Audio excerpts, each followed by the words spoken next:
Assalamualaikum warahmatullahi wabarakatuh. Salam dan bahagia Ibu dan Bapak guru hebat. Perkenalkan, saya Nurul Purniasari, peserta calon guru penggerak angkatan 6 dari Kabupaten Batang, dengan fasilitator Bapak Hendra Apriyadi MPD dan pengajar praktik Ibu Purniati SPD. Sebagai pendidik dan manusia biasa, tentunya kita mempunyai perasaan senang, sedih, kecewa, dan marah. Begitu juga dengan murid kita. Mereka juga manusia biasa yang mempunyai perasaan yang sama layaknya kita. Bagaimana kita mengontrol diri dan murid agar dapat mengendalikan diri dan perasaannya dengan baik? Mari kita pelajari modul 2.2 tentang pembelajaran kompetensi sosial dan emosional serta keterkaitannya dengan modul sebelumnya. Kondisi awal, sebelumnya saya berpikir bahwa pembelajaran hanya sekedar meningkatkan kompetensi akademik saja, tanpa memikirkan kompetensi sosial dan emosional, sehingga pembelajaran dirasa kurang mengena di hati anak-anak, dan koneksi yang terbangun hanya sekedarnya saja, tapi tidak sampai ke hati anak. Pembelajaran sosial dan emosional atau PSE adalah pembelajaran yang dilakukan secara kolaboratif oleh seluruh komunitas sekolah. PSE yaitu peningkatan kompetensi sosial dan emosional, terciptanya lingkungan belajar yang lebih positif, peningkatan sikap positif, dan toleransi murid terhadap dirinya, orang lain, dan lingkungan sekolah. Tujuan pembelajaran sosial dan emosional berdasarkan kerangka Kessel.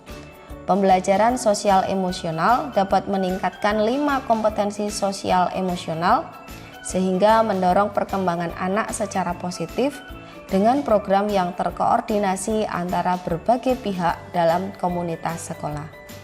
Peningkatan kompetensi sosial dan emosional akan membantu terciptanya lingkungan belajar yang lebih positif, peningkatan sikap positif, dan toleransi murid terhadap dirinya, orang lain, dan lingkungan sekolah.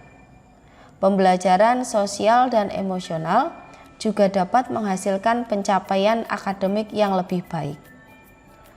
PSE memberikan fondasi yang kuat bagi murid untuk dapat sukses dalam berbagai area kehidupan mereka di luar akademik, termasuk kesejahteraan psikologis atau well-being secara optimal.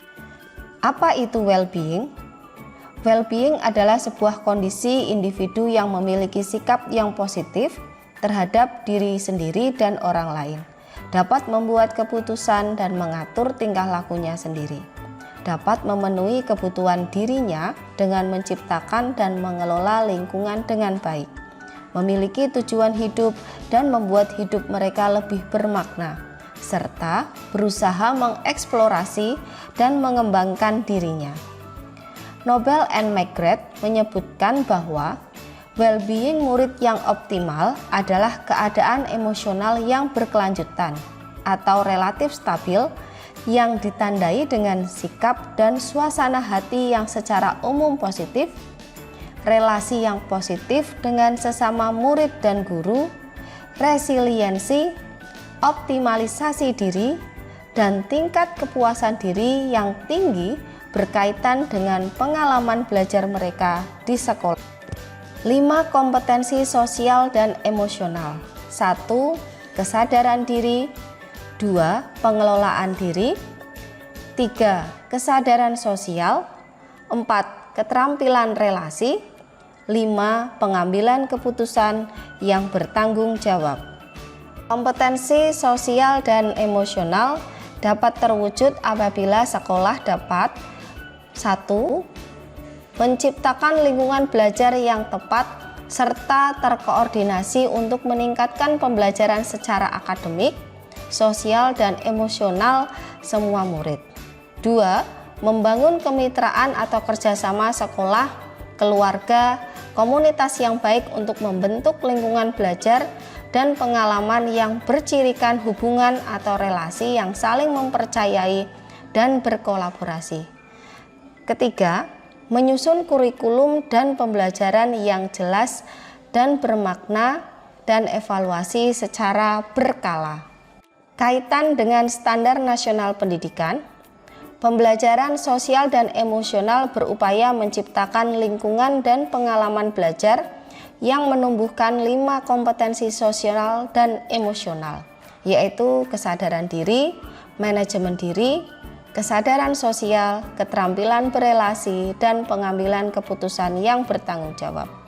Pembelajaran 5 kompetensi sosial dan emosional tersebut akan dapat menghasilkan murid-murid yang berkarakter, disiplin, santun, jujur, peduli, responsif, proaktif, mendorong anak untuk memiliki rasa ingin tahu tentang ilmu pengetahuan, sosial, budaya, dan humaniora.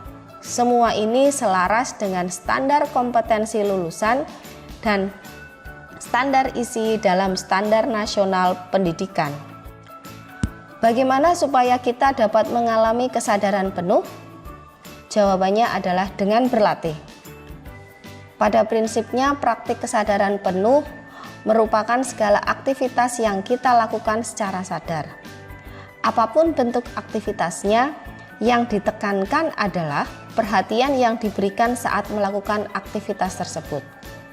Praktik paling mendasar dan sederhana adalah melatih dan menyadari nafas. Salah satu yang bisa kita lakukan adalah dengan menggunakan teknik stop. Teknik stop adalah berhenti sejenak, ambil nafas dalam, amati sensasi pada tubuh, perasaan, pikiran, dan lingkungan. Kemudian selesai dan lanjutkan.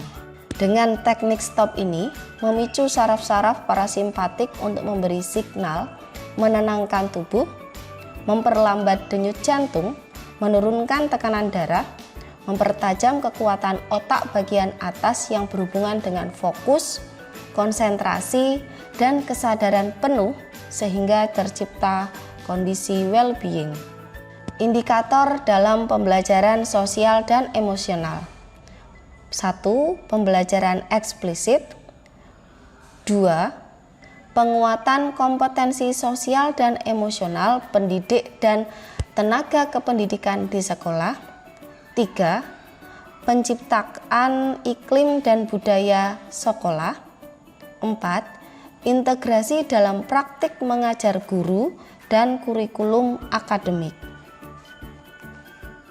Fakta penting tentang pembelajaran sosial dan emosional adalah murid yang berkembang secara sosial dan emosional, pada saat yang sama mereka juga akan berkembang secara akademik. 2. Mengabaikan perkembangan secara sosial emosional akan membawa efek buruk secara akademik. 3. Pembelajaran sosial emosional harus diimplementasikan secara sengaja. Koneksi antar materi yang pertama adalah kaitan antara pembelajaran sosial dan emosional dengan filosofi pendidikan Ki Hajar Dewantara. Melalui pembelajaran sosial emosional, maka akan mewujudkan kondisi nyaman dan bahagia di sekolah, sehingga akan terwujud student well-being.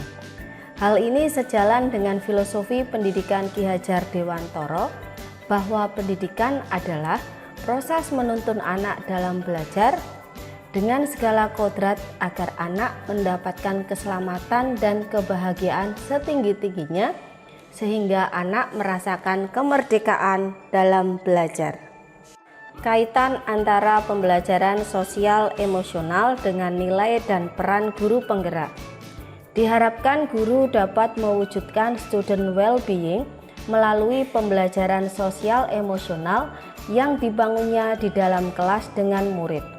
Pembelajaran sosial emosional sejalan dengan nilai dan peran dari guru penggerak, mendorong pendidik untuk menciptakan ekosistem sekolah yang nyaman dan bahagia, serta mendorong terciptanya pembelajaran yang berpihak pada murid.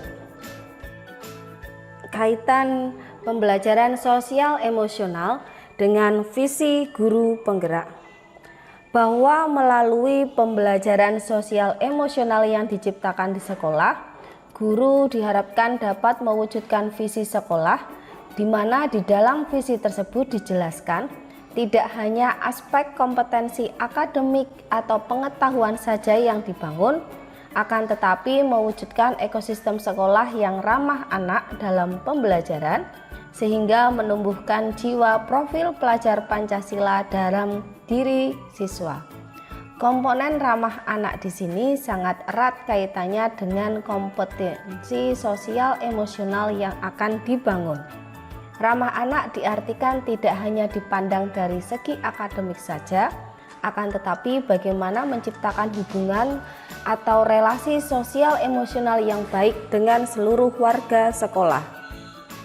Kaitan antara pembelajaran sosial emosional dengan budaya positif, bahwa dengan mengintegrasikan pembelajaran sosial emosional dengan penerapan 5 KSE secara tidak langsung akan mewujudkan budaya positif di sekolah. Karena penerapan budaya positif pada akhirnya dilakukan dengan penuh kesadaran atau motivasi intrinsik tanpa adanya paksaan dan bukan berasal dari motivasi eksternal. Kaitan antara pembelajaran sosial emosional dengan pembelajaran berdiferensiasi. Dengan mengimplementasikan 5 KSE yang ada, maka guru dapat mengidentifikasi kebutuhan belajar murid secara psikis, tidak hanya secara fisik saja. Pada intinya, pembelajaran berdiferensiasi adalah pembelajaran yang mengedepankan kebutuhan belajar tiap siswa. Dengan mengintegrasikan pembelajaran sosial emosional di dalam pembelajaran berdiferensiasi, maka guru dapat memenuhi kebutuhan belajar siswa baik secara akademik maupun secara sosial dan emosional. Terima kasih. Wassalamualaikum warahmatullahi wabarakatuh. Terus bergerak, tergerak, dan menggerakkan demi kemajuan pendidikan.